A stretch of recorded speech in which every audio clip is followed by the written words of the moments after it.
संबंधित समुच्चय, ये वाला चैप्टर हम पढ़ रहे थे, जिसके अंदर मैंने आपको सबसे पहले क्या बताया था कि इनकम जो है ये क्या होती है। मैंने बोला भाई इनकम का मतलब है सीधा सीधा पैसे का आना, और पैसा जो है वो दो तरीके से आ सकता है। एक होता है फ्री की इनकम और एक होता है मेहनत करके। तो जो फ्री की इनकम होती है उसको इकोनॉमिक्स की लैंग्वेज में हम हस्तांतरण आय कहते हैं, और जो मेहनत करके पैसा आता है उसको हम जो है कारक आय या साधन आय के नाम से जानते हैं।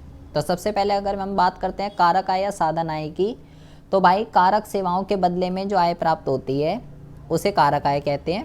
कारक सेवाएं क्या होती हैं?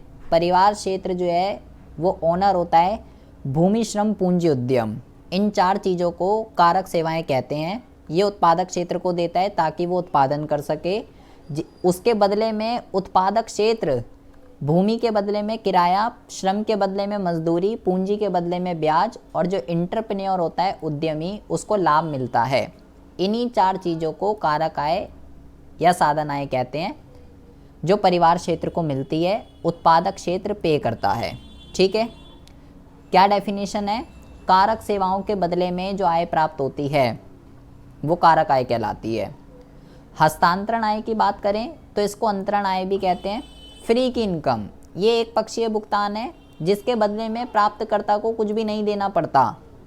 जैसे मैंने बोला मैं इंडिया का हूँ, मेरी एक फ्रेंड है वो अमेरिका की, उन्होंने मुझे पैसे भेज दिए, फ्री में गिफ्ट भेज दिया।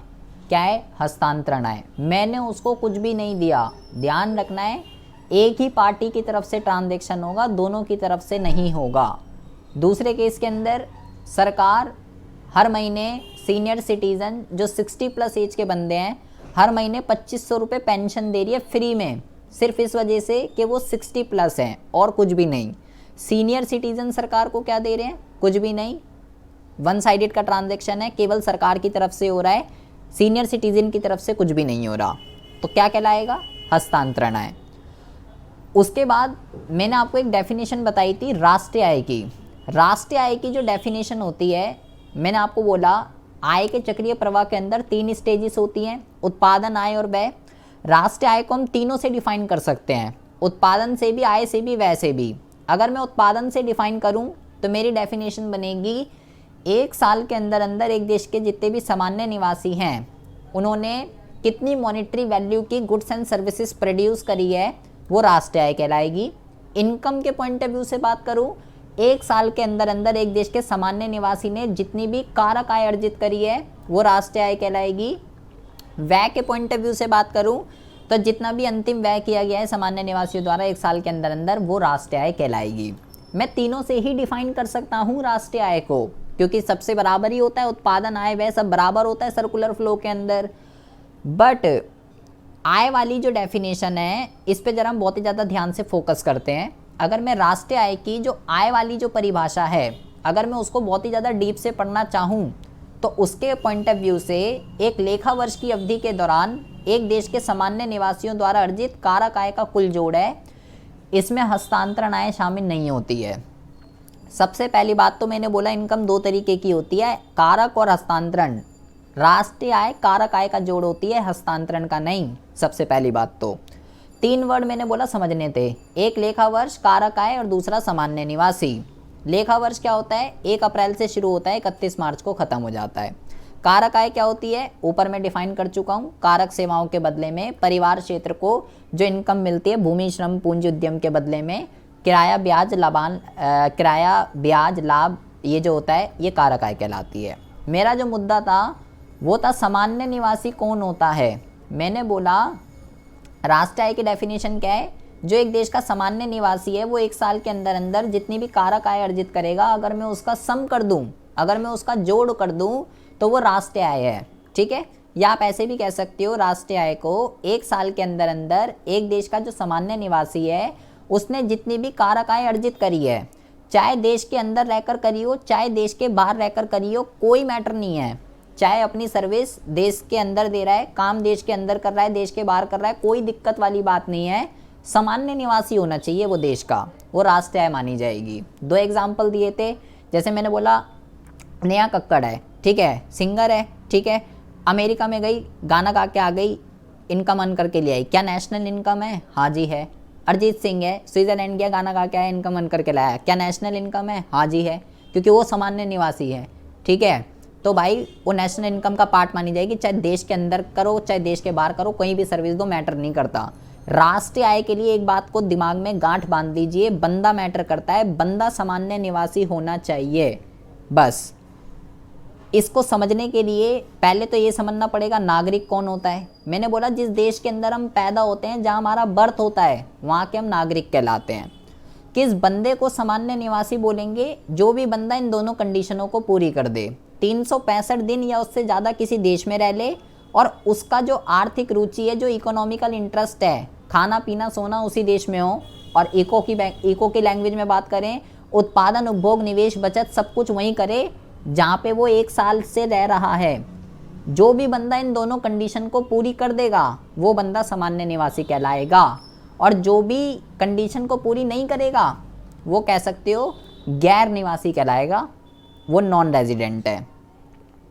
पहले एग्जाम्पल के अंदर मैंने आपको ये बोला, एक लड़की है संजना, भारत के अंदर पैदा हुई है, तो ये नागरिक कहाँ की कहलाएगी? भारत की। और ये लड़की दोनों कंडीशन पूरी भी करती है, भारत के अंदर रह भी रही है 365 दिन से, और इसका जो इकोनॉमिकल इंटरेस्ट है, उपभोग उत्पादन, ये भी है, तो ये नागरिक के साथ साथ सामान्य निवासी भी है। दूसरे एग्जाम्पल के अंदर मैंने बोला कृष्णा भारत में पैदा हुआ तो नागरिक है भारत का, लेकिन इसका जो मन है वो अमेरिका में लगता है, दोनों शर्तें अमेरिका में पूरी कर रहा है, 365 दिन या उससे ज़्यादा रह भी रहा है, और वहीं खा रहा है पी रहा है, सब कुछ वहीं, उत्पादन उपभोग निवेश सब कुछ वहीं कर दिया, तो वो भारत का नागरिक नहीं कहलाएगा, भारत का सामान्य निवासी नहीं कहलाएगा, वो अमेरिका का सामान्य निवासी कहलाएगा, क्योंकि वहाँ पे वो कंडीशन फुलफिल कर रहा है। और ऐसा बिल्कुल भी नहीं है बेटा कि एक बंदा जहाँ का सामान्य निवासी बन गया वो परमानेंट वहीं का बन गया, ऐसा नहीं है। आप जिस साल की अकाउंटिंग कर रहे हो वो बंदा उस अकाउंटिंग ईयर में कहाँ पर है, कहाँ वो कंडीशन पूरी कर रहा है, वहाँ का वो सामान्य निवासी माना जाएगा। हो सकता है ये बंदा इस वाले अकाउंटिंग ईयर में अमेरिका का हो और इस वाले अकाउंटिंग ईयर में भारत का हो, बंदे की लोकेशन मैटर करती है, कहाँ पे वो कंडीशन पूरी कर रहा है उस अकाउंटिंग ईयर में। ऐसा बिल्कुल भी नहीं है कि एक बारी वो अमेरिका का बन गया तो अमेरिका का ही हो गया, ऐसा नहीं है बेटा कुछ भी। दूसरे कंडीशन में मैंने बोला एक बंदा है जिसका नाम है शिवम सैनी, अमेरिका में पैदा हुआ है, अमेरिका में इसका बर्थ हुआ है, ये नागरिक कहाँ का है? अमेरिका का, लेकिन इसका मन भारत में लगता है, तो दोनों कंडीशन भारत में पूरी कर रहा है, तो ये कहाँ का सामान्य निवासी कहलाएगा? भारत का सामान्य निवासी कहलाएगा। मतलब किसी भी कंट्री का सामान्य निवासी बनने के लिए वहाँ पैदा होना ज़रूरी नहीं है। पैदा आप कहीं भी हो, दुनिया के किसी कोने में पैदा हुए हो, मैटर नहीं है आपके लिए। आप ये दोनों कंडीशन किसी भी कंट्री में पूरी कर दो, आप वहाँ के सामान्य निवासी कहलाओगे। चौथा एग्जाम्पल बहुत ही ज़्यादा इम्पॉर्टेंट है बेटा। दो चीज़ें होती हैं, भारत में अमेरिका का दूतावास या अमेरिका में भारत का दूतावास। पहले इस चीज़ को समझिए, दूतावास क्या होता है? दूतावास को कहते हैं अम्बेसी।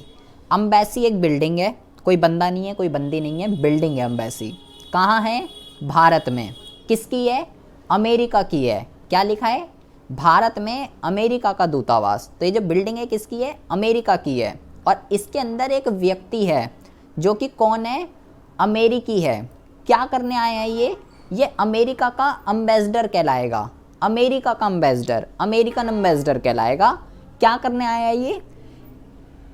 क्यों अम्बेसीज बनाई जाती हैं दूसरे देशों के अंदर? ये बंदा अपने देश को रिप्रेजेंट करने आया है, इंडिया के अंदर अपने देश को रिप्रेजेंट करने आया है, अमेरिका को, कि इंडिया के अंदर जितने भी अमेरिकन्स रहते हैं उनको कोई प्रॉब्लम ना हो किसी भी चीज़ के रिगार्डिंग, पासपोर्ट वीज़ा, किसी भी चीज़ के रिगार्डिंग उनको कोई दिक्कत ना हो, उस चीज़ को ही प्रेजेंट करने आया है, तो ये अम्बेसी कहलाएगी। ये जो व्यक्ति है, जो ये अम्बेसडर है अमेरिकन, ये बेटा भारत का सामान्य निवासी नहीं है। भले ही कितने भी दिन रह ले, यहाँ 400 रह ले, 500 रह ले, कितने भी दिन रह ले, ये बंदा भारत का सामान्य निवासी नहीं है बेटा, ये आपको ध्यान रखना है। ये बंदा जो है कौन है? ये बंदा जो है गैर निवासी है, ठीक है। ये बंदा कौन है? ये बंदा गैर निवासी है जी, जो भारत के अंदर ही है लेकिन ये है अमेरिकी। और अगर इस बिल्डिंग के अंदर, इस अम्बेसी के अंदर कोई भी भारतीय काम करने लग गया, मैं ही काम करने लग गया यहाँ, कुछ भी गाड़ी चलाता हूँ मैं इनकी किसी भी अंग्रेज़ की, मान लो, तो मैं भारत का सामान्य निवासी कहलाऊँगा। अगर कोई भारतीय काम कर रहा है इस बिल्डिंग के अंदर, वो सामान्य निवासी है। लेकिन इस बिल्डिंग के अंदर जितने भी अमेरिकी होंगे, एक ही है वैसे तो अमेरिकन अम्बेसडर जो कहलाएगा, वो सब गैर निवासी कहलाएंगे, वो भारत के सामान्य निवासी नहीं कहलाएंगे। अच्छा, दूसरा है अमेरिका में भारत का दूतावास। मतलब कि ये जो बिल्डिंग है कहाँ है? अमेरिका के अंदर है। किसकी है? भारत की है, भारत का दूतावास है। और इसके अंदर एक बंदा है जो कि क्या कहलाएगा? जो कि इंडियन एम्बेसडर कहलाएगा। क्या कहलाएगा? इंडियन एम्बेसडर कहलाएगा। और ये जो बंदा है, ये जो इंडियन एम्बेसडर है, क्या करने गया अमेरिका के अंदर? इंडिया को रिप्रेजेंट करने गया है कि अमेरिका के अंदर इंडियन जितने भी रहते हैं उनको कोई दिक्कत परेशानी ना हो, वो करने गया है। और ये जो बंदा है, ये इंडियन एम्बेसडर, ये भारत का सामान्य निवासी है। चाहे वो वहाँ रह रहा है, वहाँ पे कर रहा है सारे के सारे काम, लेकिन सामान्य निवासी कहाँ का है? ये भारत का ही सामान्य निवासी है, अपने देश को रिप्रेजेंट करने गया है वहाँ। बट इस बिल्डिंग के अंदर जो अमेरिका के अंदर है भारत की, इसमें जितने भी अमेरिकन काम कर रहे होंगे वो कहाँ के कहलाएंगे? वो जो है अमेरिका के ही सामान्य निवासी कहलाएंगे, वो भारत के सामान्य निवासी नहीं कहलाएंगे बेटा। ये बहुत ही ज़्यादा आपको ध्यान से समझना है। और एक लास्ट कॉन्सेप्ट है, एक एग्जाम्पल 5 और समझेंगे। भारत के अंदर क्या है? भारत के अंदर जितनी भी इंटरनेशनल ऑर्गेनाइजेशंस हैं, लाइक वर्ल्ड बैंक है, IMF है, ILO, ULO और भी कई सारी हैं, ठीक है। जितनी भी इंटरनेशनल ऑर्गेनाइजेशन है, अंतर्राष्ट्रीय संगठन जो कि भारत के अंदर हैं, कहाँ हैं ये सारे? ये कहाँ हैं सारे? ये भारत के अंदर हैं, ठीक है। अगर कोई भी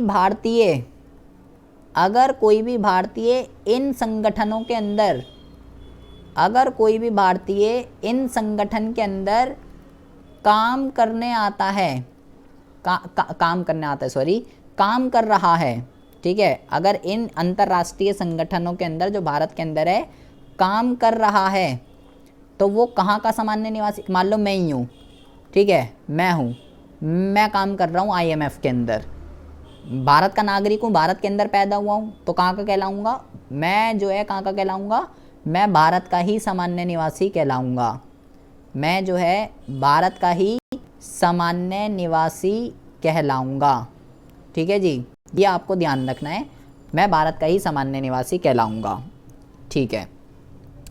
अच्छा, इसके अलावा ये 5 एग्जाम्पल ध्यान रखना है। ये 5 बंदे कौन है, कौन सामान्य निवासी है, कौन नहीं है, मैंने आपको बहुत ही अच्छे से बता दिया कि क्या होता है। इसके अलावा मैं यहाँ पे लिख देता हूँ नोट। वह सभी व्यक्ति जो घूमने फिरने के उद्देश्य से, वह सभी व्यक्ति जो घूमने फिरने के उद्देश्य से या छुट्टियां मनाने, या छुट्टियां कैसे लिखते हैं? छुट्टियां देख लेना भाई कैसे लिखते हैं, हॉलीडे लिख रहा हूँ मैं यहाँ पे, ठीक है। हॉलीडेज़ को अपने बनाने आते हैं, ठीक है। वह सभी व्यक्ति जो घूमने फिरने के उद्देश्य से आते हैं या छुट्टियां बनाने के लिए आते हैं, अपने हॉलीडेज़ को बनाने के लिए आते हैं, या अपना किसी व्यवसाय पर्पस से आते हैं, व्यवसाय के बिजनेस पर्पस से, व्यवसाय के उद्देश्य से अगर आते हैं, ये सारे इस कैटेगरी के बंदे घूमने फिरने के लिए, मतलब टूर वगैरह के पर्पस से लिए, अपने छुट्टियों को स्पेंड करने के लिए, अपना बिजनेस का कोई काम है उसके लिए आते हैं, ये सभी व्यक्ति भारत के सामान्य निवासी नहीं हैं। ये सभी व्यक्ति भारत के सामान्य निवासी नहीं माने जाते। क्यों? क्योंकि भाई ये ना तो इनका इकोनॉमिकल इंटरेस्ट भारत के अंदर है, सबसे पहली बात तो, ठीक है। और दूसरा, ना तो ये 365 दिन या उससे ज़्यादा भारत में रहेंगे। ये तो कुछ दिन के लिए आए हैं घूमने फिरने के लिए, 50-100 दिन रहेंगे, घूमेंगे फिरेंगे, जो भी इनका काम है, घूमेंगे फिरेंगे, खाएंगे पिएंगे और चले जाएंगे अपने देश। तो ये बंदे सामान्य निवासी नहीं कहलाते हैं बेटा। तो राष्ट्रीय आय क्या होती है, मैंने बहुत ही अच्छे से आपको ऊपर बता दिया है। राष्ट्रीय आय क्या होती है, राष्ट्रीय आय जो है, राष्ट्रीय आय जो है ना, राष्ट्रीय आय के लिए बंदा मैटर करता है। कौन सामान्य निवासी है, कौन सामान्य निवासी नहीं है, वो मैंने आपको बहुत ही अच्छे से बता दिया। अब हम बात करते हैं बेटा, ये तो मेरे को बात समझ में आ गई। अब हम बात करते हैं कि घरेलू आय क्या होती है। राष्ट्रीय आय तो मेरे को समझ में आ गई क्या है। अब ज़रा बात करते हैं घरेलू आय क्या होती है। बेटा बहुत ही ज़्यादा ध्यान से सुनेंगे, घरेलू आय क्या होती है, ध्यान यही रखेंगे वरना समझ में नहीं आएगा कुछ भी। घरेलू आय का मतलब होता है, घरेलू आय जो है ना, एक साल के अंदर अंदर जितनी भी कारक आय अर्जित करी जाती है, अगर मैं उसका जोड़ कर दूं, क्या बोला मैंने, एक साल के अंदर अंदर जितनी भी कारक आय अर्जित करी जाती है, अगर मैं उसका जोड़ कर दूं तो वो घरेलू आय कहलाएगी। बट कंडीशन क्या है, कंडीशन है दो। क्या, पहली कंडीशन तो ये है कि बेटा, इसके लिए पहली कंडीशन क्या है, पहली कंडीशन तो ये है कि ये जो कारक आय जो ये अर्जित की गई है ना, ये जो कारक आय अर्जित की गई है, ये जो है घरेलू सीमा के अंदर, घरेलू सीमा के अंदर अर्जित होनी चाहिए, अर्जित होनी चाहिए। सबसे पहली कंडीशन तो ये है। ये जो घरेलू आय है, ये एक साल के अंदर कारक आय का ही जोड़ होती है, लेकिन ये कारक आय कहाँ अर्जित होनी चाहिए, घरेलू सीमा के अंदर अर्जित होनी चाहिए, सबसे पहली बात तो।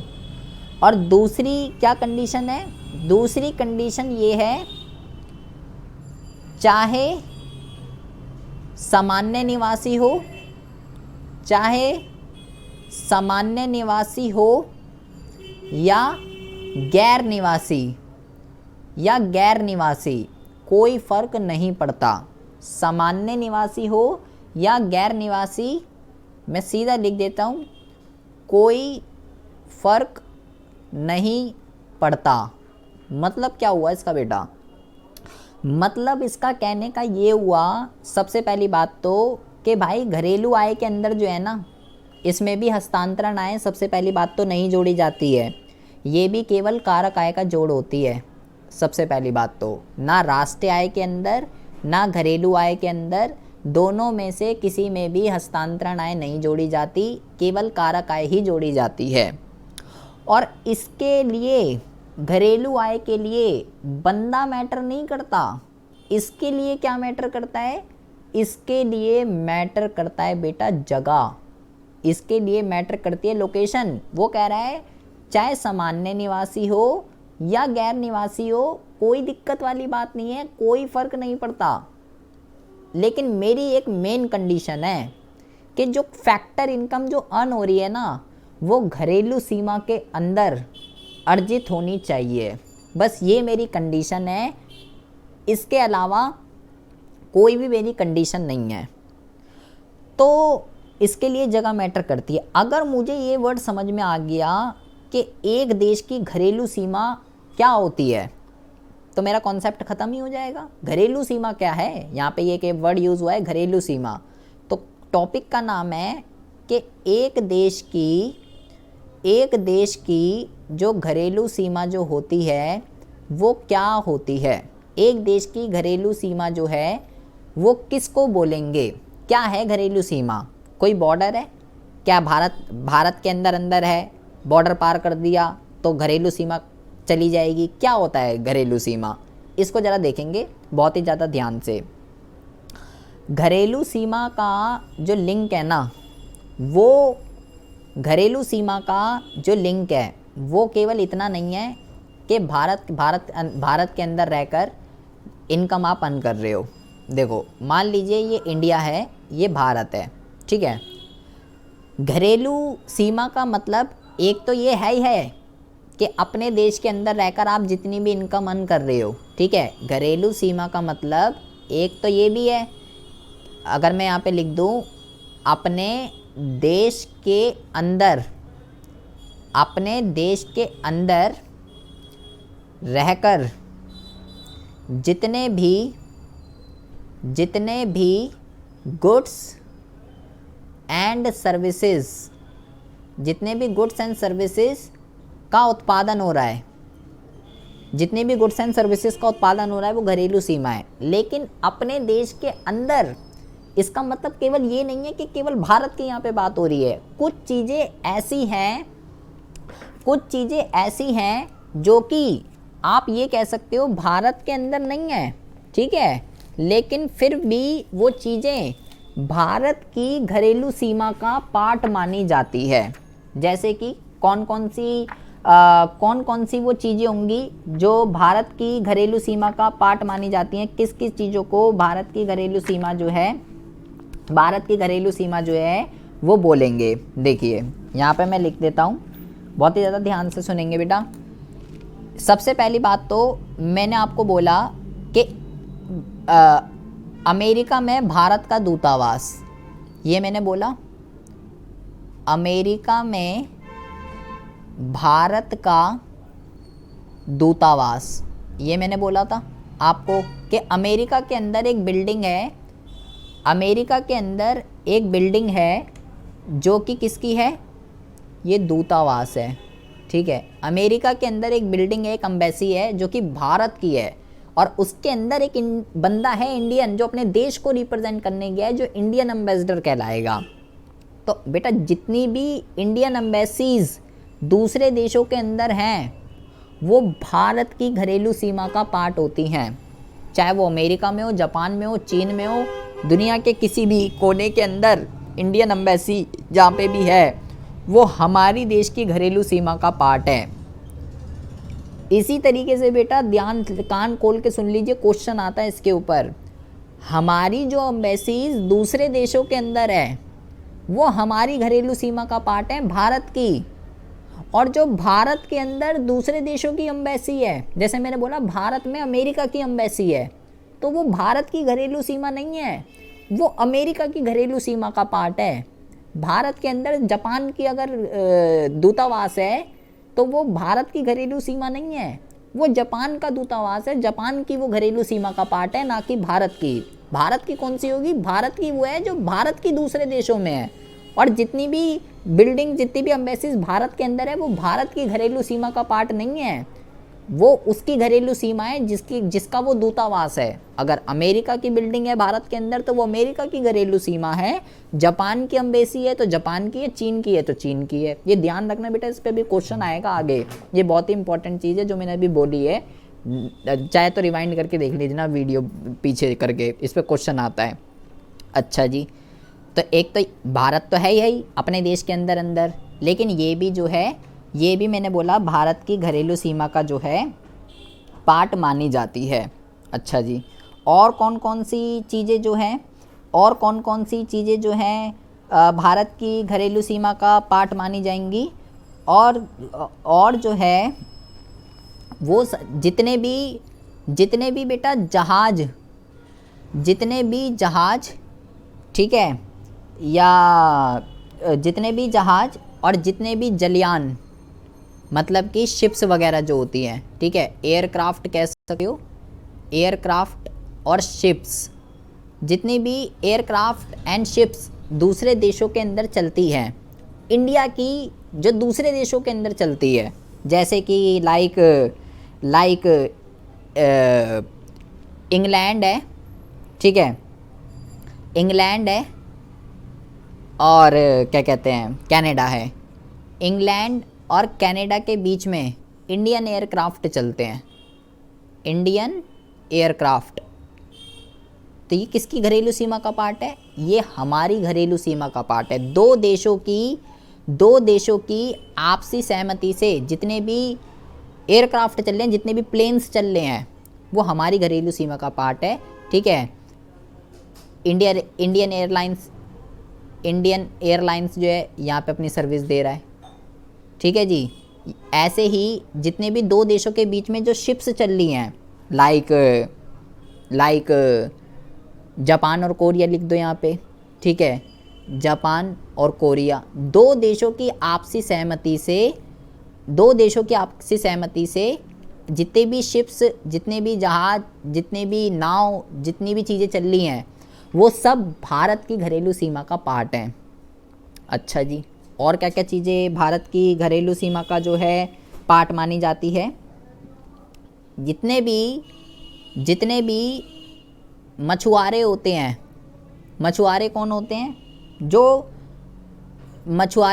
हैं? जो फिशिंग करते हैं, ठीक है, या जितने भी नाव चलाते हैं, नाव, ठीक है, बड़े बड़े महासागरों के अंदर, हिंद महासागर वगैरह के अंदर, ये जो जितने भी हैं ये बंदे, अगर ये हिंद महासागर के अंदर हैं तो ये सब किसकी डोमेस्टिक उसका पार्ट मानी जाएंगी, किसकी घरेलू सीमा है? ये भी हमारी ही घरेलू सीमा है। तो ये कुछ चीज़, घरेलू सीमा एक बहुत ही ज़्यादा वाइडर टर्म है। इसका लिंक केवल ये नहीं है कि हाँ जी ठीक है अपने देश के अंदर रहकर हो गया बात, नहीं। इसके अलावा ये सब घरेलू सीमा का पार्ट है भारत की ही। तो अगर मैं इसकी डेफिनेशन की बात करूं, शॉर्ट में आप ये भी कह सकते हो कि जब हमारे देश की संपत्ति दूसरे देशों के अंदर जाती है और इनकम को अर्न करके लाती है तो वो घरेलू सीमा कहलाती है। क्या बोला मैंने? जब हमारे देश की संपत्ति दूसरे देशों में जाती है और वहाँ से इनकम को अर्न करके लाती है तो उसको जो है हम क्या कहते हैं? उसको जो है हम घरेलू सीमा कहते हैं। अगर मैं इसका अर्थ लिख दूं, एक नंबर में बहुत बारी इसका जो है अर्थ पूछा जाता है कि इसका अर्थ बताइए जी। तो आप यहाँ पे लिखेंगे कि मेरे भाई इससे अभिप्राय आर्थिक क्रिया के उस क्षेत्र से है, आर्थिक क्रिया के उस क्षेत्र से है जो घरेलू आय का सृजन करता है, जो घरेलू आय का सृजन करता है, जो घरेलू आय का सृजन करता है। ये भी डेफिनेशन लिख सकते हो, सबसे बेस्ट डेफिनेशन है और सबसे छोटी डेफिनेशन है। अच्छा, तो ये इतनी बकवास पढ़ के मुझे समझ में क्या आया? इतनी बकवास करके मुझे समझ में ये आ रहा है कि अगर मैंने दोनों कॉन्सेप्ट पढ़े, घरेलू आय भी पढ़ा और राष्ट्रीय आय भी पढ़ा, अगर मैं यहाँ पे घरेलू आय लिख दूँ, बेटा कान खोल के दिमाग खोल के यहाँ देख लेंगे। अब अगर मैं यहाँ घरेलू आय लिख दूँ और मैं यहाँ राष्ट्रीय आय लिख दूँ, बहुत ही टेढ़ी चीज़ है, समझ में नहीं आएगा, देख लो। अगर मैं यहाँ घरेलू आय लिख दूँ और मैं यहाँ राष्ट्रीय आय लिख दूँ तो दोनों को पढ़ के मुझे क्या पता चला कि एक साल के अंदर अंदर जितनी भी कारक आय को अर्जित करा जाएगा, ठीक है, ये क्या कहता है? ये भी यही कहता है, एक साल के अंदर अंदर जितनी भी कारक आय को अर्जित किया जाएगा। यहाँ तक डेफिनेशन सेम है दोनों की, कोई दिक्कत वाली बात नहीं है। वो भी कारक आय, वो भी कारक आय, दोनों हस्तांतरण आय को नहीं लेते। बट ये क्या कहता है? ये कहता है एक साल के अंदर अंदर जितनी भी कारक आय अर्जित करी जा रही है घरेलू सीमा के अंदर। कहाँ पे? घरेलू सीमा के अंदर। और ये क्या कहता है राष्ट्रीय आय? ये कहता है कि भाई चाहे घरेलू सीमा हो, चाहे, मैं आज दोबारा से लिखता हूँ इसको, चाहे घरेलू सीमा हो या विदेशी सीमा हो, अपना देश हो या दूसरा देश हो, मेरे लिए मैटर नहीं करता। चाहे विदेशी सीमा हो, कोई दिक्कत वाली बात नहीं है, दूसरा देश भी चल जाएगा। लेकिन ये कहता है मैं नहीं खेल रहा ऐसे, मैं नहीं लूँगा दूसरे देशों की, मैं तो केवल अपने देश के अंदर घरेलू सीमा में जितनी इनकम अर्न हो रही है बस वो, दूसरे देशों का मेरे को नहीं भाई, दूसरे देश में जाकर नहीं, ऐसे नहीं खेल रहा मैं, केवल अपना देश। वो कह रहा है अपने देश के साथ साथ दूसरा देश भी। फिर यहाँ से डेफिनेशन चेंज हो गई, इस वाली इससे डेफिनेशन चेंज हो गई। सबसे पहला डिफरेंस ये क्या है, ये सबसे पहला डिफरेंस है इसकी डेफिनेशन में। अच्छा फिर क्या कहता है वो, फिर कहता है घरेलू आय कि घरेलू सीमा के अंदर हो, बस ये मेरी कंडीशन है। बंदा चाहे सामान्य निवासी हो, बंदा चाहे सामान्य निवासी हो या बंदा गैर निवासी हो, मेरे लिए मैटर नहीं करता। चाहे गैर निवासी हो मेरे लिए मैटर नहीं करता, बस घरेलू सीमा होनी चाहिए। लेकिन ये क्या कहता है, ये कहता है कि भाई चाहे घरेलू हो चाहे विदेशी हो, मेरे लिए मैटर नहीं करता। मेरे लिए मैटर करता है कि बंदा जो है ना वो सामान्य निवासी होना चाहिए। मैं गैर निवासी की इनकम को नहीं लूँगा, राष्ट्रीय आय के अंदर गैर निवासी की इनकम को शामिल नहीं किया जाता है। यहाँ से दूसरा डिफरेंस आ गया डेफिनेशन के अंदर। मतलब कि इसको इस बकवास को पढ़ के क्या समझ में आ रहा है कि केवल दो चीज़ों का अंतर है, किसने अर्न करी और कहाँ पे अर्न करी, बस यही तो है। किसने अर्न करी और कहाँ पे अर्न करी, कहाँ पे, देश के अंदर करी या देश के बाहर करी, और निवासी ने करी या गैर निवासी ने करी, और तो कुछ नहीं है। अब बहुत ही ज़्यादा ध्यान से सुनेंगे बेटा, बहुत ही ज़्यादा ध्यान से सुन लेंगे। आपको सबसे पहले क्या होता है, मैं यहाँ लिख देता हूँ नोट। सबसे पहले घरेलू आय निकलती है, घरेलू आय निकलती है। उसके बाद उसको राष्ट्रीय आय में बदला जाता है। पहले घरेलू ही निकलेगी, फिर उसको मैं कन्वर्ट करूँगा राष्ट्रीय में। बेटा यहाँ देखेंगे बहुत ही ज़्यादा ध्यान से समझ लेंगे। आपको जो चीज़ निकालनी होती है वो लिखते हैं इस तरफ, मुझे राष्ट्रीय आय चाहिए, ठीक है, ये लेफ़्ट साइड लिखते हैं, लेफ़्ट साइड जो मुझे निकालना है। और किसकी मदद से निकालना है, घरेलू आय की मदद से मुझे निकालना है, ठीक है, इसकी मदद से मुझे ये निकालना है। ये क्या करना है, ये मुझे फाइंड करना है, ठीक है। और किसकी मदद से, इसकी मदद से जो है मुझे फाइंड करना है। मतलब घरेलू आय मेरे पास है, ठीक है, कैसे भी करके मैं घरेलू आय निकालूंगा। पहले यही सीखेंगे इस चैप्टर के अंदर, घरेलू आय कैसे निकलती है और फिर उसको किस तरीके से कन्वर्ट किया जाता है राष्ट्रीय में। तो कैसे कन्वर्ट होगी, अब ये देखो, मुझे यहाँ से यहाँ जाना है, ठीक है, यहाँ तक तो मामला ठीक है, ये तो ठीक है। मुझे क्या करना है बेटा, मुझे यहाँ से यहाँ जाना है। तो मुझे अगर यहाँ से वहाँ जाना है, ठीक है, तो ये केवल घरेलू सीमा को लेता है, ये घरेलू और विदेशी दोनों को लेता है। तो अगर मुझे यहाँ से यहाँ जाना है तो घरेलू तो इसमें जुड़ी हुई है ही, केवल विदेशी सीमा और जोड़ दूंगा। तो इसको मैं क्या लिखूँगा यहाँ पे, इसको मैं लिखूँगा यहाँ पे प्लस, इसको मैं यहाँ पे क्या लिखता हूँ, मैं यहाँ पे लिखता हूँ इसको विदेशों से कारक आय, इसको मैं ये लिख देता हूँ। भाई मुझे अगर यहाँ से वहाँ जाना है तो घरेलू सीमा तो यहाँ है ही, बस ये और जोड़नी है विदेशी सीमा। तो विदेशी सीमा को जोड़ने के लिए क्या लिखना है, विदेशी सीमा को जोड़ने के लिए लिखना है विदेशों से कारक आय। तो ये भी हो गया बराबर।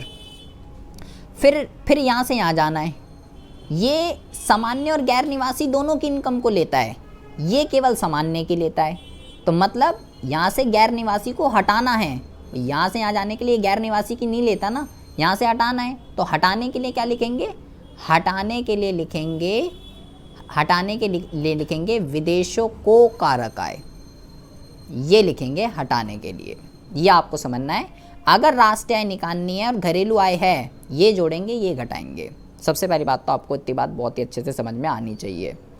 बता रहा हूँ दोबारा से, ये घरेलू आय और राष्ट्रीय आय इन दोनों के अंदर क्या डिफरेंस होता है, ठीक है। घरेलू आय और राष्ट्रीय आय में क्या डिफरेंस है, दोनों ही एक साल के अंदर जितनी भी कारक आय अर्जित करी गई है उसको शामिल करते हैं। बट डिफरेंस कहाँ पर है? घरेलू आय ये कहता है कि भाई घरेलू सीमा के अंदर जितनी भी कारक आय अर्जित हुई है केवल उसको शामिल करो, विदेशी सीमा नहीं, दूसरे देशों वाले को नहीं। बंदा कोई भी हो, सामान्य हो या गैर निवासी हो, बंदा मैटर नहीं करता, कंडीशन ये है घरेलू सीमा होनी चाहिए, वो घरेलू आय है। राष्ट्रीय आय क्या कहती है कि भाई एक साल के अंदर अंदर जितनी भी कारक आय अर्जित की गई है, चाहे देश के अंदर हो चाहे देश के बाहर हो, कोई दिक्कत नहीं है, लेकिन बंदा सामान्य निवासी होना चाहिए, इसके लिए बंदा मैटर करता है। घरेलू सीमा क्या होती है? मैंने बोला एक देश के अंदर रहकर आप जितनी भी गुड्स एंड सर्विसेज प्रोड्यूस कर रहे हो वो घरेलू सीमा है, बट कई सारी ऐसी चीज़ें हैं जो आप भारत की घरेलू सीमा का पार्ट मानी जाती है, जैसे कि भारत की जितनी भी एम्बेसीज दूसरे देशों के अंदर हैं, दो देशों की आपसी सहमति से जितने भी जहाज़, जितनी भी शिप से चल रही हैं, और जितने भी मछुआरे, जितनी भी नाव वगैरह महासागरों के अंदर चलती हैं, ये सब भारत की ही घरेलू सीमा का पार्ट मानी जाती हैं। और इस घरेलू सीमा के अंदर रहकर जितनी भी इनकम को अर्न करी जाती है वो घरेलू सीमा कहलाती है। दूसरा देश इसके अंदर शामिल नहीं होता है। अब ये मत बोलना ये तो दूसरा देश है, ये तो दूसरा देश है, ये तो दूसरा देश है, नहीं, ये मैंने बोला जब हमारी देश की संपत्ति दूसरे देशों में जा रही है और वहाँ से इनकम अर्न करके ला रही है, ये मेरी घरेलू सीमा है। इसके अलावा अगर मैं स्विट्ज़रलैंड की बात करूं, ठीक है, स्विट्ज़रलैंड में कुछ नहीं है, ना कोई एम्बेसी है, ना कोई एयरक्राफ्ट, ना कोई शिप्स, कुछ नहीं है, तो वो विदेशी सीमा बन जाएगी। जहां हमारे शिप्स, जहां हमारे एयरक्राफ्ट, जहां हमारी एम्बेसीज, जहां हमारे मछुआरे वगैरह कुछ नहीं है, उस देश में हमारा कुछ नहीं है, वो विदेशी सीमा है। सिंपल सी बात है। मैंने बोला पहले घरेलू आय ही निकलती है, उसके बाद राष्ट्रीय आय में बदला जाता है। तो अगर मुझे यहाँ से वहाँ जाना है तो भाई ये केवल घरेलू सीमा को लेता है, ये घरेलू और विदेशी दोनों को लेता है। तो अगर मुझे यहाँ से वहाँ जाना है तो घरेलू तो यहाँ पे है ही, मुझे एक विदेशी सीमा और जोड़नी पड़ेगी। तो इसको जोड़ने के लिए क्या लिखना पड़ेगा? विदेशों से कारक आय, ये लिखना पड़ेगा मेरे को। और ये हो गया बराबर फिर, और उसके बाद फिर यहाँ से वहाँ जाना है तो ये तो सामान्य और गैर निवासी दोनों की इनकम को ले लेता है, लेकिन ये केवल सामान्य की लेता है, ये गैर निवासी की इनकम को नहीं लेता, तो ये मुझे हटाना पड़ेगा। तो हटाने के लिए क्या लिखना है? विदेशों को कारक आय, हटाने के लिए ये लिखना है आपको। उसके बाद क्या करना है? उसके बाद तो मतलब क्या हुआ बेटा, बहुत ही ज़्यादा ध्यान से यहाँ पे लिखेंगे। मतलब ये हुआ कि जो अगर मुझे राष्ट्रीय आय चाहिए, एक बात दिमाग में गांठ बांध लीजिए, ठीक है, जो भी आपको फाइंड करना होता है, जो भी आपको निकालना होता है, उसको लेफ़्ट साइड लिखते हैं, लेफ़्ट साइड, ठीक है। जो निकालना होता है उसको लेफ़्ट साइड लिखते हैं, जो निकालना होता है उसको लेफ़्ट साइड लिखते हैं, जो निकालना होता है उसको लेफ़्ट साइड लिखते हैं। ये बात गांठ बांध लो। और जिसकी मदद से निकालना होता है उसको राइट साइड लिखते हैं। किसकी मदद से निकालना है? मैंने बोला पहले घरेलू ही निकलेगी, उसके बाद उस घरेलू को कन्वर्ट किया जाएगा राष्ट्रीय के अंदर। तो मेरे को घरेलू आय की मदद से राष्ट्रीय आय निकालनी है। जो भी लेफ्ट में लिखा होगा मतलब वो मुझे निकालना है, जो भी लेफ्ट हैंड पे लिखा होगा। और राइट में क्या है? जिसकी मदद से मैं निकाल रहा हूँ। तो इधर क्या लिखते हैं राइट साइड में? जिसकी मदद से मैं निकालना हूँ। तो अगर मैं घरेलू आय की मदद से राष्ट्रीय आय निकाल रहा हूँ तो मुझे ये जोड़ना है, ये माइनस करना है।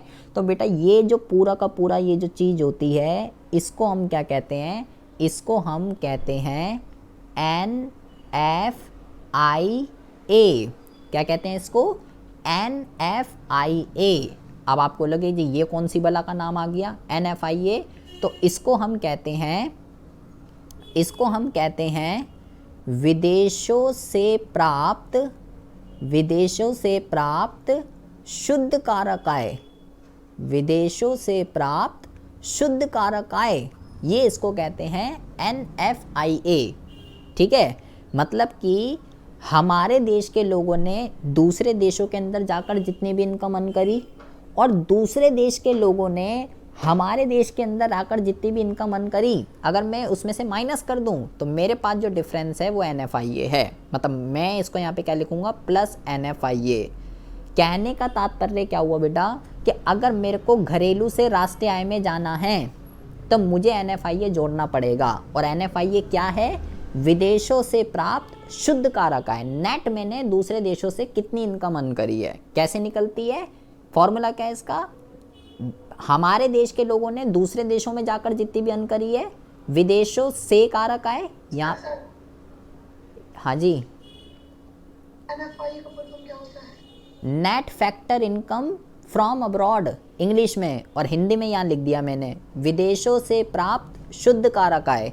ये हिंदी में मैंने यहाँ लिख दिया विदेशों से प्राप्त शुद्ध कारक आय, ये मैंने यहाँ लिख दिया है, ये इसका नाम है हिंदी में, और इंग्लिश में net factor income from abroad. तो अगर मुझे घरेलू से रास्ते पर जाना है तो मुझे NFIA जोड़ना पड़ेगा, तो यहाँ से आप इसको लिख दीजिए 1।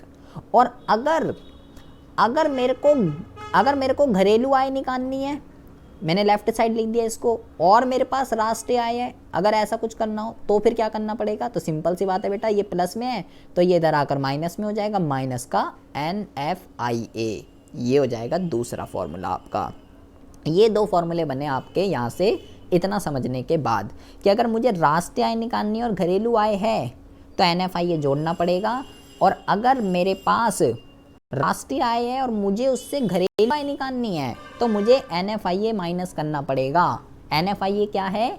विदेशों से प्राप्त शुद्ध कारक आय। तीसरा मैं यहाँ लिख देता हूँ फॉर्मूला, NFIA क्या है?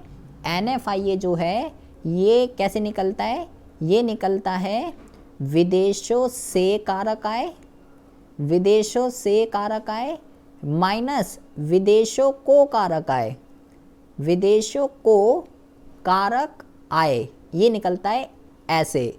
यहाँ पे लिखा है से और यहाँ लिखा है को, से को जब माइनस करते हैं तो निकलता है NFIA। ये हो गया तीसरा फॉर्मूला। अच्छा, अब बेटा बहुत ही ज़्यादा ध्यान से अपना ध्यान को यहीं रखेंगे। ये 3 सूत्र हमारे पास यहाँ से निकल के आए इतनी बकवास को पढ़ के।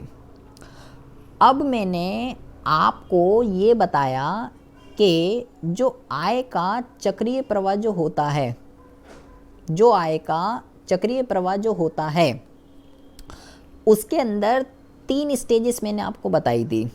क्या मैंने आपको बताया था? पहले होता है उत्पादन, उत्पादन से होता है आय का सर्जन, और आय से क्या होता है? आय से होता है व्यय का सर्जन, ये बताया था। और ये बताया आपको उत्पादन, आय और व्यय ये दोनों, ये सब आपस में बराबर होते हैं। जितनी प्रोडक्शन होती है उतनी ही इनकम जनरेट होती है, उतना ही एक्सपेंडिचर होता है सर्कुलर फ्लो के अंदर। अगर 2 लाख की इनकम प्रोडक्शन हुई है, 2 लाख रुपए की मॉनेटरी वैल्यू के गुड्स एंड सर्विसेज प्रोड्यूस हुए हैं, तो 2 लाख की ही इनकम जनरेट होगी, 2 लाख का ही एक्सपेंडिचर होगा, क्योंकि सेविंग नहीं है इस मॉडल के अंदर, बचत नहीं हो रही, उपभोक्ता सब कुछ खत्म कर देगा।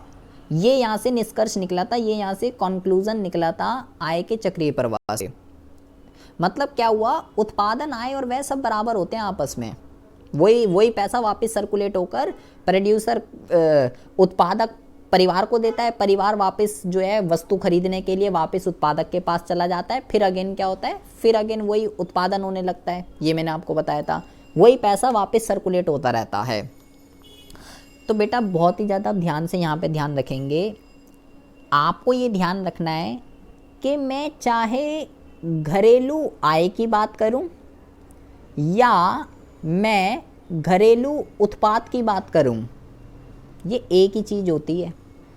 ये रहा, अभी तो लिखा मैंने, आय, उत्पादन, व्यय सब बराबर है आपस में। इनकम की बात करो या उत्पाद की बात करो, एक ही चीज़ है। चाहे डोमेस्टिक इनकम की बात करो आप या डोमेस्टिक प्रोडक्ट की बात करो, चाहे डोमेस्टिक इनकम की बात करो, चाहे डोमेस्टिक प्रोडक्ट की बात करो, इसको बेटा शॉर्ट में DP कहते हैं, ठीक है, और इसको शॉर्ट में DI कहते हैं। तो कह रहे हैं DI और DP बराबर हैं भाई। ये रहा आय के चक्रीय प्रवाह के अंदर, अभी बताया था ऊपर मैंने आपको भाई। ये NFIA ये रहा ना हिंदी में नाम, विदेशों से प्राप्त शुद्ध कारक आय, ये NFIA का हिंदी में नाम है, विदेशों से प्राप्त शुद्ध कारक आय, यही तो है इसका नाम हिंदी में, और क्या है? और net factor income from abroad, ये इंग्लिश में है इसका नाम, हिंदी में ये है, इंग्लिश में बता ही दिया मैंने आपको। तो बेटा ये आपस में बराबर होते हैं, क्यों? क्योंकि सर्कुलर फ्लो की वजह से, आय के चक्रीय प्रवाह की वजह से। इसी तरीके से चाहे मैं राष्ट्रीय आय बोलूं या मैं राष्ट्रीय उत्पाद बोलूं, ये भी एक ही चीज़ बन जाएगी फिर इसी तरीके से। इसको हम क्या बोलेंगे, इसको बोलेंगे नेशनल प्रोडक्ट, और इसको हम क्या बोलेंगे, इसको हम बोलेंगे नेशनल इनकम। क्या बोलेंगे इसको, नेशनल इनकम। ये भी आपस में बराबर होंगे। इसको शॉर्ट में एनआई कहते हैं और इसको शॉर्ट में एनपी कहते हैं।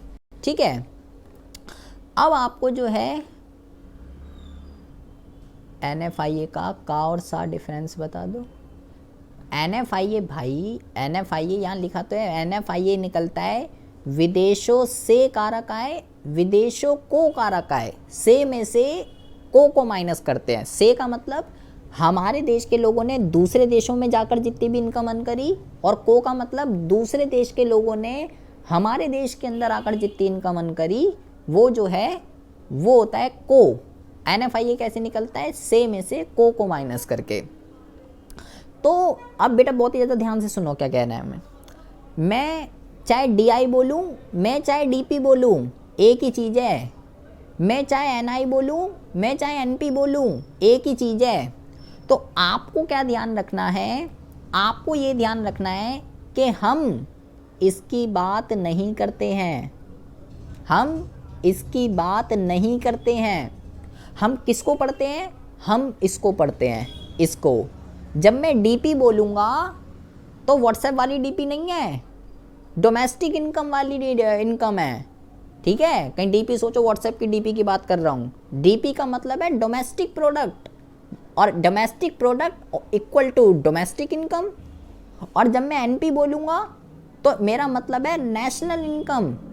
नेशनल प्रोडक्ट या नेशनल इनकम एक ही चीज़ है। तो मैं डीआई और एनआई नहीं बोलता, मैं ये बोलता हूँ, ये डीपी और एनपी ये पढ़ेंगे हम, क्योंकि ये सब बराबर है आपस में। तो मेरे पास यहाँ से तीन फॉर्मूले आए थे। मेरे पास यहाँ से क्या आया था, मेरे पास यहाँ से ये आया था बेटा, बहुत ही ज़्यादा ध्यान से यहाँ पे सुनेंगे। मेरे पास ऊपर से सूत्र बना था NI is equal to DI plus NFIA, ये मेरा पहला वाला सूत्र बना था। ठीक है, एनआई का मतलब राष्ट्रीय आय, देख लीजिए कहीं सोचो कहाँ से आ गया, ये रहा राष्ट्रीय आय इज इक्वल टू घरेलू आय प्लस एनएफआईए। और दूसरा क्या था, दूसरा जो था वो था DI is equal to NI minus NFIA, ये मेरा दूसरा वाला फॉर्मूला था। ठीक है, तो मैंने बोला मैं डीआई एनआई नहीं पढ़ूंगा, मैं डीपी और एनपी पढ़ूंगा। तो आपको डीआई की जगह रिप्लेस करना है डीपी और एनआई की जगह रिप्लेस करना है एनपी।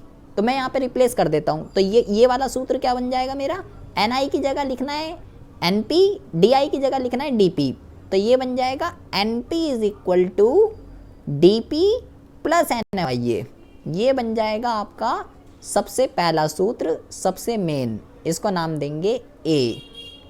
अच्छा, दूसरा क्या बन जाएगा, DP is equal to NP minus NFIA, ये बन जाएगा आपका दूसरा फॉर्मूला मेन बी। तीसरा क्या बना था, NFIA, NFIA is equal to क्या लिखा था मैंने, विदेशों से कारक आय और माइनस विदेशों को कारक आय। यहाँ कोई वो नहीं है, यहाँ वही लिख रहा हूँ मैं, इसमें कोई चिन्ह नहीं है, विदेशों को कारक आय। ये बना आपका तीसरा सी। चौथा क्या बना था बेटा, चौथा बना था इन्वेस्टमेंट में जो हमने पढ़ा था ग्रॉस का, gross is equal to net plus dep, सकल में मूल्यह्रास शामिल होता है। ठीक है, ये बन गया डी। ग्रॉस मतलब सकल, ठीक है, नेट का मतलब शुद्ध। तो gross is equal to net plus dep, और नेट का क्या फॉर्मूला होता है, नेट का फॉर्मूला होता है ग्रॉस माइनस डेप। ये बन गया आपका ई। ये 5 सूत्र, अभी 2 और लिखवाऊंगा यहाँ पे। ये जो है ना, ये भूल जाइए। ठीक है, ये आप ये भूल जाइए, ये भूल जाओ। ठीक है, ये भूल जाओ। और ये इसको क्या करना है, ये जो है घोल कर पी जाओ, ये घोल कर पी जाओ। इसकी मदद से, ये पिलर हैं, ये इसका यूज़ करके मैं न्यूमेरिकल क्वेश्चन को सॉल्व करूँगा। कैसे इनका यूज़ होगा, कैसे करते हैं, वो भी हम आगे बात करेंगे। बस थोड़ी सी बकवास और सुन लीजिए। ये 5 तो ये हो गए। अब बेटा बस थोड़ा सा ध्यान से यहाँ पे ध्यान से समझेंगे, ये जो डीपी होता है ना, डीपी, अब मैं चाहे डीपी बोलूँ या डीआई बोलूँ, एक ही चीज़ है, ठीक है, चाहे मैं डीपी बोलूँ चाहे मैं डीआई बोलूँ, एक ही चीज़ होती है, ठीक है जी, आपको ध्यान रखना है। इसको मैं दो उस पर कैलकुलेट कर सकता हूँ, इसको मैं दो उस पर, मैं किसकी बात कर रहा हूँ, मैं बात कर रहा हूँ घरेलू उत्पाद की, डोमेस्टिक प्रोडक्ट की मैं बात कर रहा हूँ, या घरेलू आय, ठीक है, घरेलू उत्पाद या घरेलू आय की मैं बात कर रहा हूँ।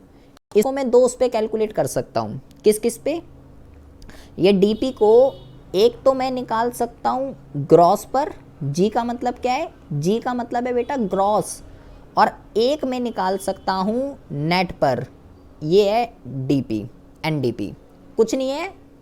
अभी मैंने क्या बोला, ग्रॉस का मतलब क्या है, उसमें मूल्यह्रास शामिल है, इसमें मूल्यह्रास शामिल नहीं है, सिर्फ ये डिफरेंस है।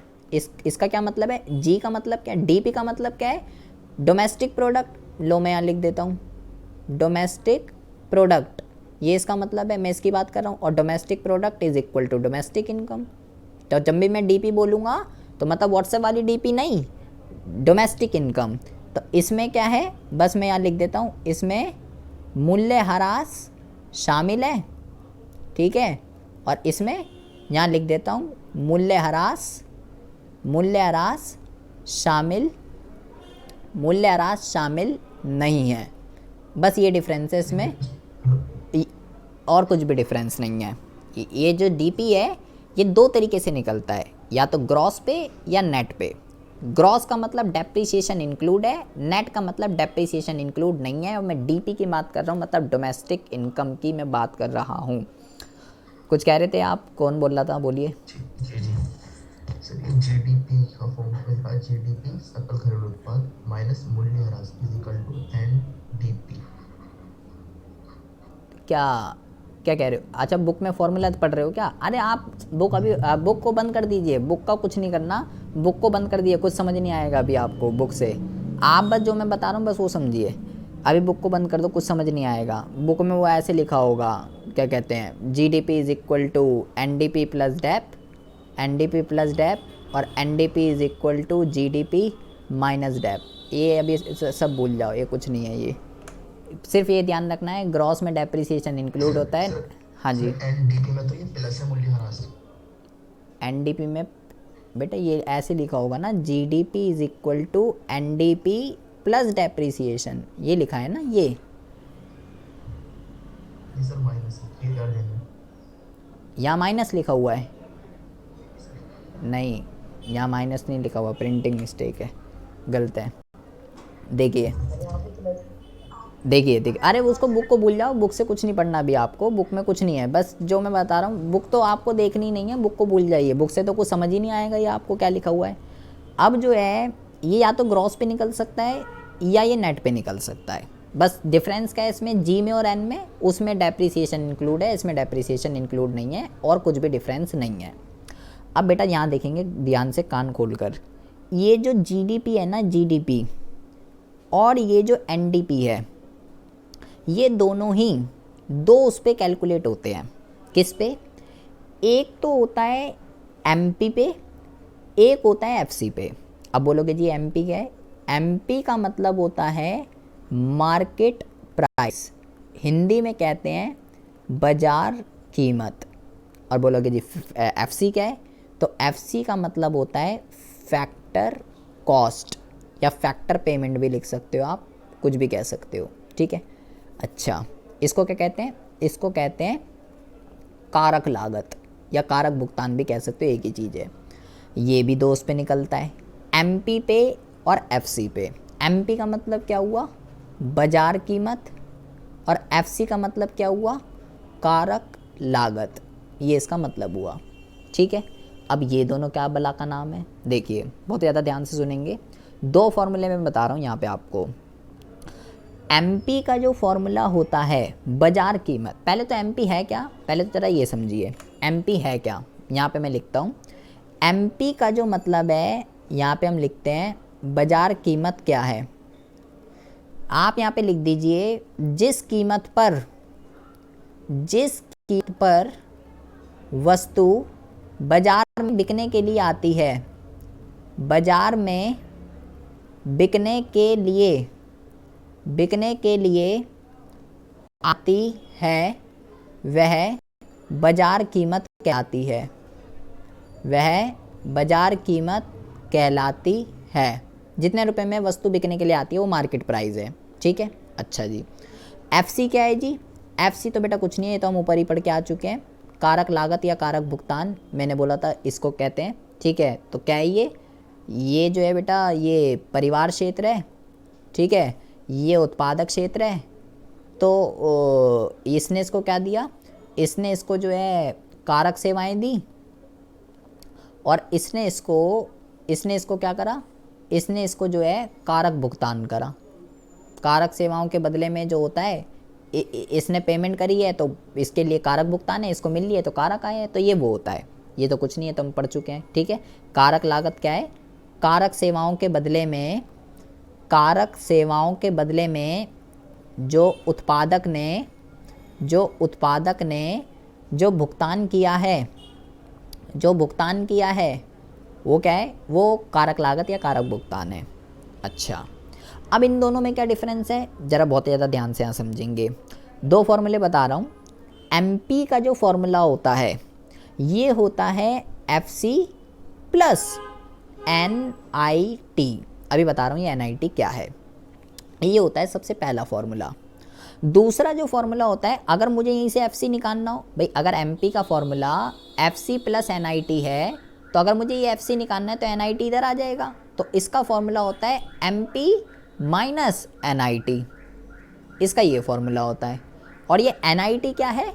एनआईटी जो होता है, एनआईटी मैं इसका पूरा नाम लिख देता हूँ, इसको कहते हैं नेट इनडायरेक्ट टैक्स। ये इसका नाम है इंग्लिश में। हिंदी में इसका जो नाम है ये है शुद्ध अप्रत्यक्ष कर, ये इसका नाम है। ठीक है, ये कैसे निकलता है? ये निकलता है आपका अप्रत्यक्ष कर माइनस आर्थिक सहायता, ये निकलता है ऐसे। कहने का तात्पर्य क्या है? एमपी और एफसी में सिर्फ इतना डिफरेंस है, जब भी कोई वस्तु बाजार में बिकने के लिए आती है उसमें टैक्स इंक्लूड होता है, सरकार टैक्स लगाती है, जीएसटी। और जो अगर फैक्टर कॉस्ट पे होती है तो उस फैक्टर कॉस्ट पे जब होती है उसमें टैक्स इंक्लूड नहीं होता। सिर्फ इतना डिफरेंस है और कुछ भी डिफरेंस नहीं है। भाई जब वस्तु मार्केट के अंदर बिकने आती है उसमें टैक्स लगा हुआ होता है, और फैक्टर कॉस्ट पे जब होती है, जब मार्केट के अंदर अभी बिकने के लिए नहीं आई तो उसमें जो है टैक्स इंक्लूड नहीं होता। एमपी और एफसी का सिर्फ ये डिफरेंस है। और एनआईटी क्या है? नेट इनडायरेक्ट टैक्स, शुद्ध अप्रत्यक्ष कर। कैसे निकलता है? सरकार ने जितना भी टैक्स लगाया है उसमें से अगर मैं माइनस कर दूँ सरकार ने जितनी भी सब्सिडी दी है, ये तीन फॉर्मूले ऊपर यहीं पे लिख लीजिए जहाँ पे आपने ये लिखे हैं। MP is equal to FC plus NIT. ठीक है, ये हो गया FC is equal to MP minus NIT, ये हो गया जी। और लास्ट जो है एनआईटी इज इक्वल टू अप्रत्यक्ष कर माइनस आर्थिक सहायता, इसको लिख दीजिए एच। ठीक है, अच्छा ये हो गए आपके। इसके अलावा बेटा कोई फॉर्मूला नहीं है, ये बेसिक है। 1 2 3 4 फॉर्मूले जाने हैं, क्योंकि बिना इसके क्वेश्चन आने ही आने हैं, हो नहीं पाएंगे। अब इसका करना क्या है, मेरे को क्या करूँ मैं इसको पढ़ के? एमपी और एफसी क्या हो गया ये मैंने पढ़ लिया। एमपी क्या है? जितने रुपए में वस्तु बिकने के लिए आती है। एफसी का ये पता चल गया, एमपी में टैक्स इंक्लूड होता है, एफसी में नहीं होता, ये मुझे सब पता चल गया। लेकिन मैं करूँ क्या इसका? मेरे को क्या करना है इसका? मैंने बोला ये जो जीडीपी है ये बेटा 2 पे कैलकुलेट होता है, और ऐसे ये जो एनडीपी है ये इस पे 2 कैलकुलेट होता है। तो इसको मैं कैसे लिखता हूँ? इसको लिखेंगे इसके साथ, इसको इसके साथ लिखते हैं। कैसे लिखते हैं? इसको लिखते हैं ऐसे, बहुत ही ज़्यादा ध्यान से सुनेंगे। इसको लिखते हैं ऐसे, जीडीपी एट एमपी, ऐसे लिखेंगे इसको। ठीक है, अच्छा पढ़ते कैसे हैं? इसको पूरा पढ़ेंगे जीडीपी और बोलेंगे एट जीडीपी एट एमपी, ऐसे पढ़ेंगे इसको। ठीक है, ऐसे इसको इसके साथ भी लिख देंगे। कैसे लिखेंगे? इसको लिखेंगे जीडीपी, जीडीपी एट एफसी, इसको ऐसे लिख देंगे। 2 वर्ड यहाँ से आ गए आपके पास। उसके बाद क्या करेंगे, ऐसे यहाँ से भी लिखेंगे। यहाँ से क्या होगा, एनडीपी एट एमपी, यहाँ पे क्या होगा, एनडीपी, एनडीपी एट एमपी, ठीक है। और यहाँ से एक और वर्ड आ जाएगा, एनडीपी एट एफसी, ये वर्ड आ जाएगा। 4 वर्ड यहाँ से निकल के आ गए आपके पास, ठीक है। मेरे को करना क्या है इसका, बहुत ही ज़्यादा ध्यान से सुनेंगे। ये चारों चीज़ें हमको क्या करना होता है, ये चारों चीज़ें हमें न्यूमेरिकल के अंदर निकालने के लिए आती हैं, ठीक है। अभी और एक और चीज़ बता रहा हूँ, उसके बाद ज़रा ध्यान से समझेंगे। बिल्कुल इसी तरीके से जैसे हमने यहाँ बेटा डोमेस्टिक पढ़ा है, बिल्कुल इसी तरीके से मैंने बोला जो राष्ट्रीय उत्पाद होता है, राष्ट्रीय उत्पाद एनपी, ये भी जो है 2 उस पे कैलकुलेट होता है। ये भी जो है 2 उस पे कैलकुलेट होता है। किस किस पे, एक तो होता है ग्रॉस पे तो बनेगा जीएनपी, और एक होता है नेट पे तो बनेगा एनएनपी। अंतर सिर्फ इतना है, इसमें मूल्यह्रास शामिल है, इसमें नहीं है। और ये दोनों जीएनपी और एनएनपी, ये दोनों 2 चीज़ों पे कैलकुलेट होते हैं, एमपी एफसी, एमपी एफसी। तो यहाँ से भी मेरे पास 4 वर्ड आ जाएंगे। कैसे, अच्छा अब मैं राष्ट्रीय उत्पाद की बात कर रहा हूँ, तो आपको ये पता होना चाहिए राष्ट्रीय उत्पाद इज इक्वल टू राष्ट्रीय आय, ये आपको पता होना चाहिए। मैं अब जो है एनपी जब बोल रहा हूँ तो वो राष्ट्रीय आय है, ठीक है। और जब डीपी बोलूँगा तो वो घरेलू आय है। तो इसको इसके साथ लिखूँगा, कैसे इसको लिखूँगा जीएनपी एट एमपी, एट बोलेंगे इसको, ठीक है। इसको क्या लिखूँगा, जीएनपी, जीएनपी एट एफसी। इसको क्या लिखूँगा, इसको लिखूँगा एनएनपी एट एमपी, ठीक है। और इसको लिखूँगा एनएनपी, एनएनपी एट एफसी, इसको ये लिखूँगा। यहाँ से 4 वर्ड मेरे पास और आ गए निकल के, ठीक है जी। अच्छा बहुत ही ज़्यादा ध्यान से सुनेंगे बेटा, बहुत ज़्यादा ध्यान से। ऊपर भी 4 वर्ड आए थे मेरे पास, नीचे भी 4 वर्ड आए मेरे पास। आप क्या हो गए, तो सेम सेम लग रहे हैं, तो डिफरेंस क्या है।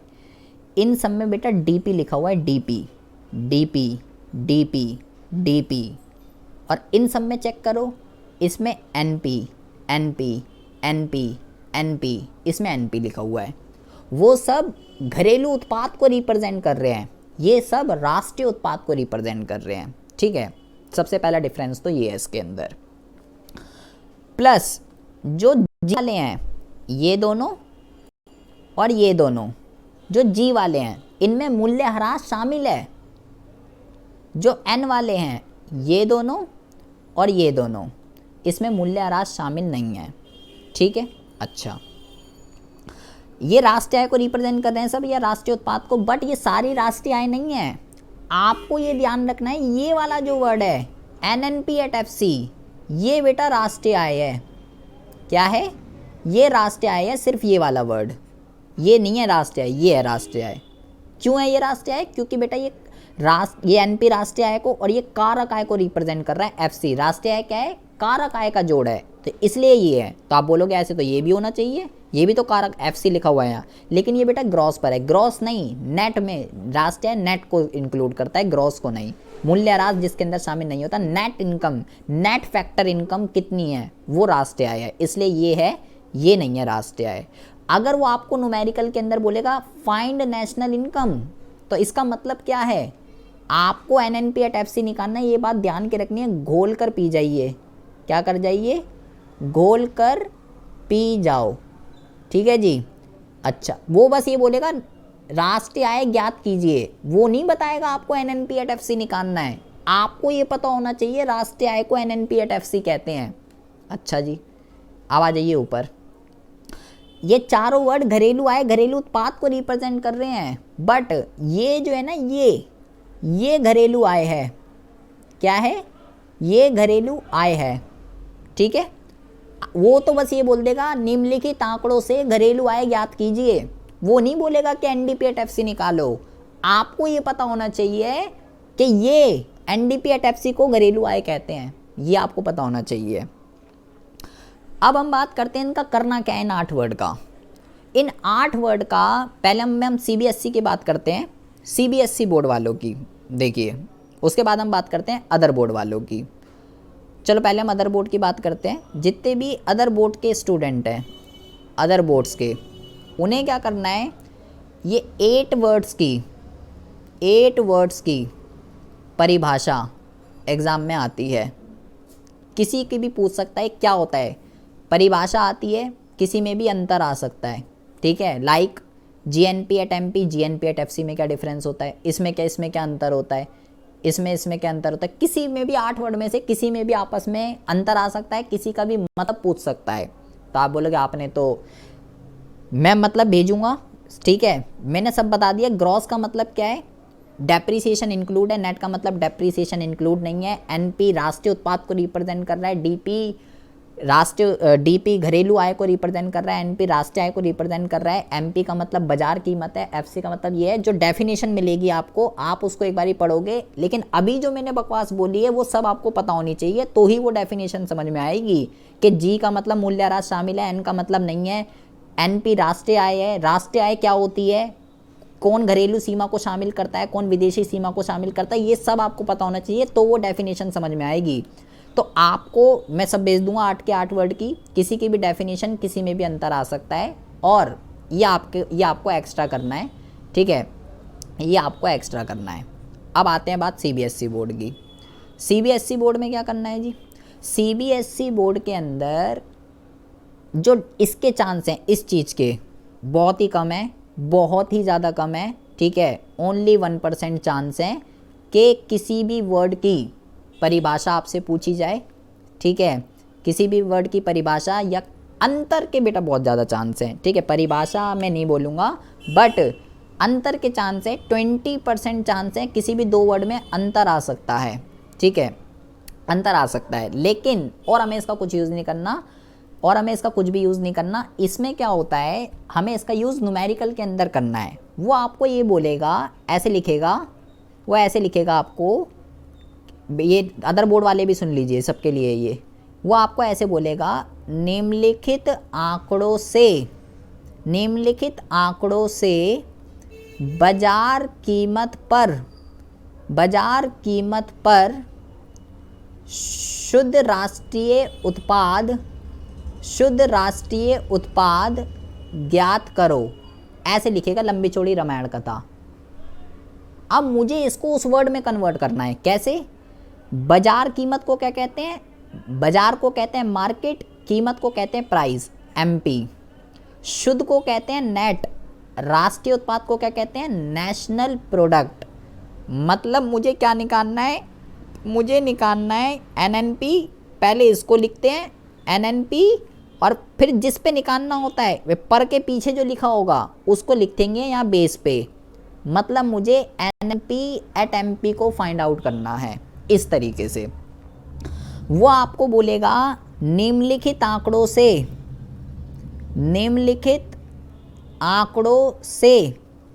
कारक